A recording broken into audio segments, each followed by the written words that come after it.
হৃদয়ের আর্তনাদ শুনেও তুমি ছিলে চুপ, ভালোবেসেছিলাম দেখে তোমার ওই রূপ। ভালোবাসা ছিল না প্রাচুর্যের অভাব, অর্থ প্রাচুর্যের অভাব। সফলতা দিয়েই দিব হৃদয় ভাঙার জবাব।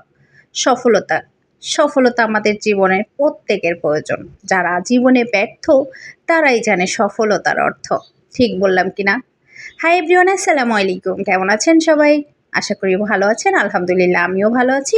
নতুন একটি ব্লগ ভিডিও নিয়ে আপনাদের সামনে হাজির হলাম আমি মুন্নি। ভিডিওটি ভালো লাগলে লাইক সাবস্ক্রাইব করে দিয়ে কিন্তু সাথে থাকবেন, পাশে থাকবেন। সবাইকে বলছি যারা আমার ভিডিওটি আজকে নতুন দেখছেন তারা প্লিজ একটু লাইক সাবস্ক্রাইব করে দিয়ে সাথে থাকবেন। তো আজকে আমি সারাদিনে কী রান্নাবান্না করলাম, কী করলাম সেটাই আপনাদের সাথে শেয়ার করব। তো আজকে বাসায় মেহমান আসছিল, অনেক রান্নার আয়োজন হয়েছে, তো সেটাই আপনাদের সাথে একে একে করে শেয়ার করব। তো আজকে যা রান্না করেছি সেটা আমার বাসার সবার অনেক অনেক অনেক বেশি পছন্দ। আশা করি বা করা যায় সবারই এটা অনেক অনেক অনেক বেশি পছন্দ। গরুর মাংস, গরুর কলিজা, মুরগির রোস্ট, এগুলো কার না পছন্দ বলেন তো? তো যাই হোক, আজকে আমি গরুর মাংসটা মাখায় টাখায় বসাবো। তো মাখায় ঝাঁকায় বসাইতে আমি বেশি পছন্দ করি। আমি ম্যাক্সিমাম টাইমই হচ্ছে মাখায় বসাই, কারণ মাখানো মাংসটা অনেক অনেক বেশি টেস্ট হয়। গরুর মাংসের তো কথাই নেই, সেটা মাখানো ছাড়া তো কল্পনাই করা যায় না। আমি কল্পনা করতে পারি না, আপনারা কে কীভাবে রান্না করেন সেটা প্লিজ কমেন্টে জানাবেন। তো মাংসটা যত কষাবো ততটা মজা হবে, ময় মুরব্বি বলে। আর আমি সবসময়ই অনেক বেশি কষিয়ে কষিয়ে রান্না করি, আমার কাছেও জিনিসটা বেশি ভালো লাগে। আমার শাশুড়ি বলে, তুমি এতক্ষণ বসে যে একটা তরকারি রান্না করো, আমার এতক্ষণে 3টা তরকারি রান্না হয়ে যাবে। গাইস, আপনাদের কি অবস্থা? আমি কিন্তু বেশি বেশি করে মানে মশলাপাতি কষায় কষায় তারপর রান্না করি। যাই হোক, এরপরে হচ্ছে মেহমানের জন্য মিষ্টি বানাবো নিজের হাতে।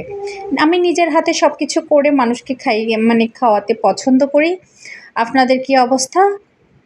মিষ্টি কে কে পছন্দ করেন? সেটা যদি আবার বাসায় বানানো নিজের হাতে মিষ্টি হয় তাহলে তো কথাই নেই। নিজে বানিয়ে আবার নিজে কিন্তু খাওয়া যায় না, নিজে বানিয়ে অন্যকে খাওয়ানো যায়। নিজে বানিয়ে নিজে কিন্তু খাওয়া যায় না, কিন্তু অন্য কেউ আবার কিছু করে দিলে সেটা কিন্তু তৃপ্তি সহকারে খাওয়া যায়। ঠিক বললাম কি না? তো আমি ছানাটা রেডি করে কাপড়ের মধ্যে পানিটা ঝরানোর জন্য দিছিলাম। তো পানিটা ঝরে গেছে, দেখেন একদম শুকনো শুকনো অবস্থায় আছে। এটাকে আমি হাতের সাহায্যে এখন সুন্দর করে মথে নেব।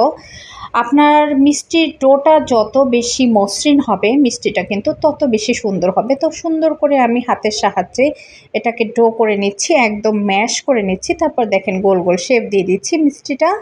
তো গোল গোল শেপ দিয়ে দিচ্ছি, তারপর চিনির শিরা রেডি করতেছিলাম আমি। সেই চিনির শিরায় আমি মিষ্টিগুলো একে একে দিয়ে দিব, দিয়ে হচ্ছে আমি ঢেকে দিব। দেন আমি কিছুক্ষণ পরে উঠিয়ে নিচ্ছি। দেখেন মিষ্টিগুলো কিন্তু ফুলে ডবল হয়েছে।